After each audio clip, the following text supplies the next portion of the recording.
Hi friends, welcome to Sheeja's taste land. ഇന്ന് ഞാനിവിടെ തയ്യാറാക്കാൻ പോകുന്നത് അടിപൊളിയായിട്ടുള്ള ഒരു ബ്രേക്ക്ഫാസ്റ്റ് ആണ്. ഏത്തപ്പഴം ഗോതമ്പ് പുട്ട്. വളരെ ടേസ്റ്റോടുകൂടി ഇത് കഴിക്കാൻ പറ്റുന്ന നല്ലൊരു ബ്രേക്ക്ഫാസ്റ്റ് ആണിത്. ഇതെങ്ങനെ തയ്യാറാക്കി എടുക്കുന്നതെന്ന് നോക്കാം. അതിനുവേണ്ടി ഞാൻ ഒരു ഗ്ലാസ് ഗോതമ്പ് പൊടി എടുത്തിട്ടുണ്ട്, 2 ഏത്തപ്പഴം എടുത്തിട്ടുണ്ട്. നല്ല പഴുത്ത ഏത്തപ്പഴമാണ് ഇതിന് വേണ്ടത്. ഗോതമ്പ് പുട്ടിന് ഗോതമ്പ് പൊടി വറുത്തെടുക്കുന്നതാണ് ഏറ്റവും നല്ല ടേസ്റ്റ്. ഈ ഗോതമ്പ് പൊടി ഒന്ന് വറുത്തെടുത്തിട്ട് വരാം. ഇനി നമുക്ക് ഗോതമ്പ് പൊടി ഒന്ന് വറുത്തെടുക്കാം. അതിനായിട്ട് ഞാനൊരു പാൻ വെച്ചിട്ടുണ്ട്. അത് ചൂടാകുമ്പോൾ അതിലേക്ക് ഗോതമ്പ് പൊടി ഇട്ട് കൊടുക്കാം.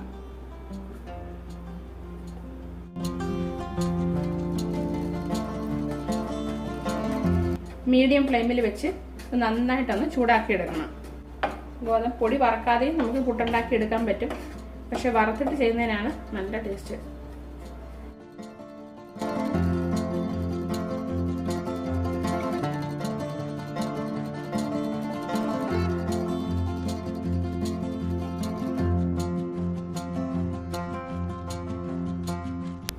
ഇതിപ്പോൾ നല്ലൊരു മണമൊക്കെ വരാൻ തുടങ്ങിയിട്ടുണ്ട്. ഇത് നന്നായിട്ട് ചൂടായിട്ടുണ്ട്. ഈ സമയത്ത് ഫ്ലെയിം ഓഫ് ചെയ്ത് കൊടുക്കാം.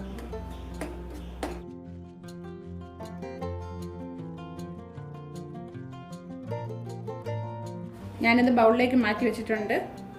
ഇതൊരു സൈഡിലേക്ക് മാറ്റി വയ്ക്കാം. തണുത്തതിന് ശേഷം നമുക്ക് നനച്ചെടുക്കാം. ഇനി നമുക്ക് ഏത്തപ്പഴം രണ്ടും ചെറിയ പീസായിട്ട് അരിഞ്ഞെടുക്കാം. ഏത്തപ്പഴം എല്ലാം ഞാൻ അരിഞ്ഞെടുത്തിട്ടുണ്ട്. ചെറിയ പീസായിട്ട് വേണം അരിഞ്ഞെടുക്കാൻ. ഇതുപോലെയുള്ള ചെറിയ പീസസ് ആയിട്ട് എല്ലാം ഞാൻ അരിഞ്ഞെടുത്തിട്ടുണ്ട്. ഞാനിതിലേക്ക് 1 ടേബിൾ സ്പൂൺ പഞ്ചസാര കൂടെ ചേർത്ത് കൊടുക്കുന്നുണ്ട്. നിങ്ങൾക്ക് കുട്ടികൾക്ക് കഴിക്കാനുള്ളതാണെങ്കിൽ കുറച്ച് പഞ്ചസാര കൂടെ ചേർത്ത് കൊടുക്കണം. ഞാൻ 1 ടേബിൾ സ്പൂൺ പഞ്ചസാര ചേർത്ത് കൊടുത്തിട്ടുണ്ട്. ഇനി ഇതിലേക്ക് തേങ്ങ ചേർത്ത് കൊടുക്കാം.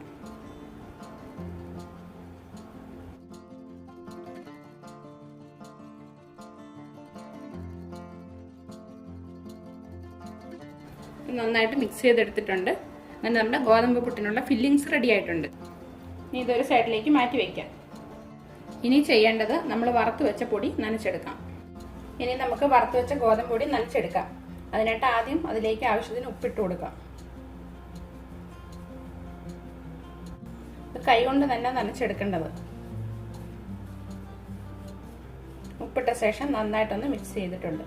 ഇനി കുറേശ്ശെ വെള്ളം ഒഴിച്ച് നനച്ചെടുക്കാം.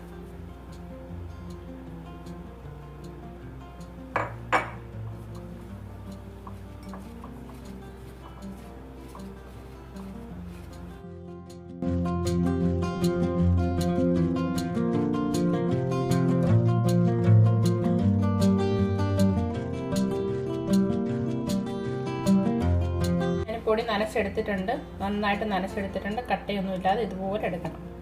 പുട്ടുപൊടി നനയ്ക്കുമ്പോൾ എപ്പോഴും ശ്രദ്ധിക്കേണ്ടത് വെള്ളം കൂടി പോകരുത്. വെള്ളം കൂടി കഴിഞ്ഞാൽ പുട്ടുപൊടിക്ക് ആ സോഫ്റ്റ്നെസ് കിട്ടത്തില്ല. ഇതുപോലെ പൊടിയായിട്ടിരിക്കണം. എന്നാൽ നനയുകയും ചെയ്യണം. നമ്മൾ കയ്യിലെടുത്ത് നോക്കുമ്പോൾ ഇതേപോലെ ആയിട്ട് നമ്മൾ കൈ കൊണ്ടൊന്ന് ഉടയ്ക്കുന്ന സമയത്ത് എല്ലാം പൊടിയായിട്ട് വീഴണം. ഇതാണ് പുട്ടുപൊടിയുടെ ഭാഗം. ഞാൻ കുക്കറിലാണ് പുട്ട് പുഴുങ്ങിയെടുക്കുന്നത്. അതിന് ആവി വരാനായിട്ട് നമുക്ക് വെയിറ്റ് ചെയ്യാം. ഇതുപോലൊരു കുറ്റിയിലാണ് ഞാൻ പുട്ടുണ്ടാക്കി എടുക്കുന്നത്. ഇതിനകത്ത് ചില്ലിട്ട് കൊടുക്കാം. ഇനി നമുക്ക് 3 കാര്യങ്ങൾ ആദ്യം സെറ്റ് ചെയ്ത് വെക്കണം. നമ്മൾ നനച്ചെടുത്ത ഗോതമ്പ് പൊടി, നമ്മളെടുത്ത് വെച്ച ഫില്ലിങ്സ്, ഏത്തപ്പഴത്തിൻ്റെ ഫില്ലിങ്സ്, പിന്നെ കുറച്ച് തേങ്ങ.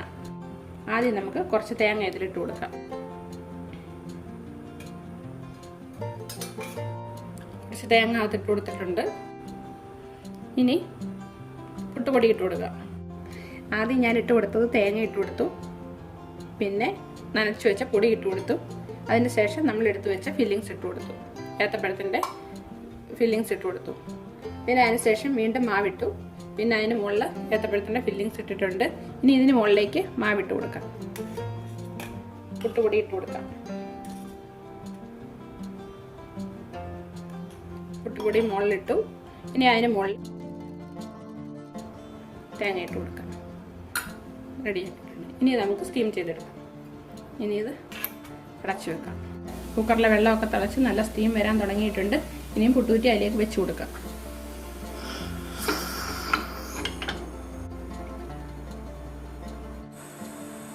നമ്മുടെ പുട്ടിനോട് ആവി വരാൻ തുടങ്ങിയിട്ടുണ്ട്.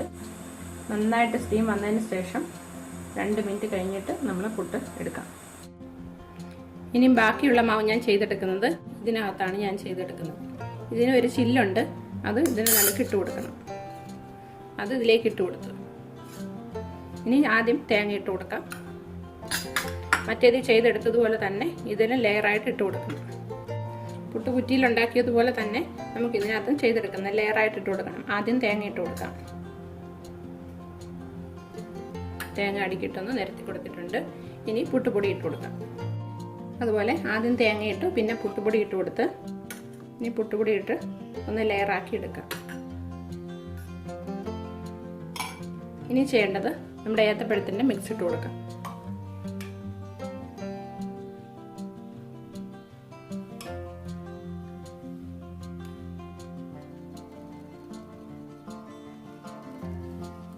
ഒരുപാട് ഇട്ട് കൊടുക്കരുത്. അതിൻ്റെ മുകളിലൊന്ന് നിരത്തി ഇട്ട് കൊടുക്കാം.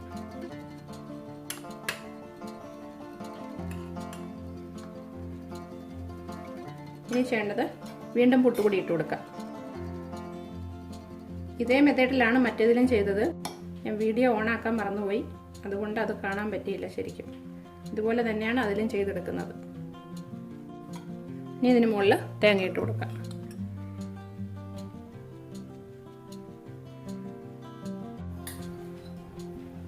ഇനി ഇത് അടച്ചു വയ്ക്കാം. ഇനി ഇത് സ്റ്റീം ചെയ്തെടുക്കാം. പുട്ട് ആവിയൊക്കെ വന്ന് 2 മിനിറ്റൊക്കെ കഴിഞ്ഞ് എടുക്കാൻ നല്ല പാകത്തിനായിട്ടുണ്ട്. ഇനി ഇത് എടുക്കാം. അത് ലോ ഫ്ലെയിമിലാക്കിയിട്ട് നമുക്കത് എടുക്കാം. ഇനി ഇതുകൂടി വെച്ച് കൊടുക്കാം.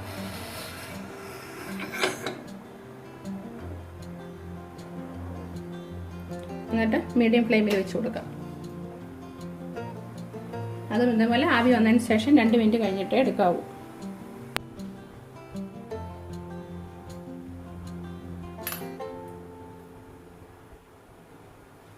പുട്ട് ഇവിടെ റെഡി ആയിട്ടുണ്ട്. ഇനി പ്ലേറ്റിലേക്ക് ഇടാം.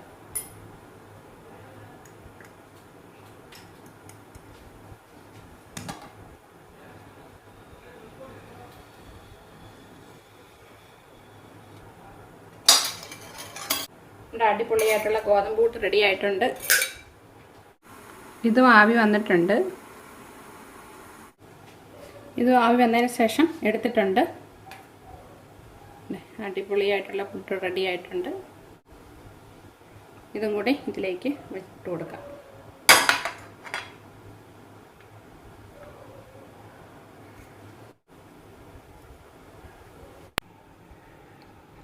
അടിപൊളിയായിട്ടുള്ള ഗോതമ്പ് പുട്ട് ഇവിടെ റെഡി ആയിട്ടുണ്ട്. ഞാനെടുത്ത ആ ഒരു ഗ്ലാസ് മാവിന് ഇത്രയും പുട്ടാണ് ഞാൻ ഉണ്ടാക്കിയെടുത്തത്. ഒരു കുറ്റിപ്പുട്ടും 2 ചിരട്ടപ്പുട്ടുമായിട്ടാണ് കിട്ടിയത്. ഇതിന് പ്രത്യേകിച്ച് കറിയുടെ ഒന്നും ആവശ്യമില്ല. ഏത്തപ്പഴം അത് ചേർന്നിരിക്കുന്നത് കൊണ്ട് ഇളക്കി കഴിക്കാൻ നല്ല ടേസ്റ്റാണ്. അരിപ്പുട്ടിനേക്കാളും ഒക്കെ വളരെ നല്ല ടേസ്റ്റാണ് ഗോതമ്പ് പുട്ടിന്. വളരെ ടേസ്റ്റി ആയിട്ടുള്ള അടിപൊളിയായിട്ടുള്ള ഒരു ബ്രേക്ക്ഫാസ്റ്റാണിത്. എല്ലാവരും ട്രൈ ചെയ്ത് നോക്കണം. ഇത് ട്രൈ ചെയ്ത് നോക്കിയിട്ട് വീഡിയോ ഇഷ്ടമായാൽ ലൈക്ക് ചെയ്യാനും ഷെയർ ചെയ്യാനൊന്നും മറക്കരുത്. അതുപോലെ എൻ്റെ ചാനൽ സബ്സ്ക്രൈബ് ചെയ്തിട്ടില്ലാത്തവരുണ്ടെങ്കിൽ ചെയ്യാനും മറക്കരുത്. അതുപോലെ എപ്പോഴെങ്കിലും നിങ്ങളത് ഉണ്ടാക്കി നോക്കുകയാണെങ്കിൽ എന്നെ ഫീഡ്ബാക്ക് അറിയിക്കാനും മറക്കരുത്. Thank you.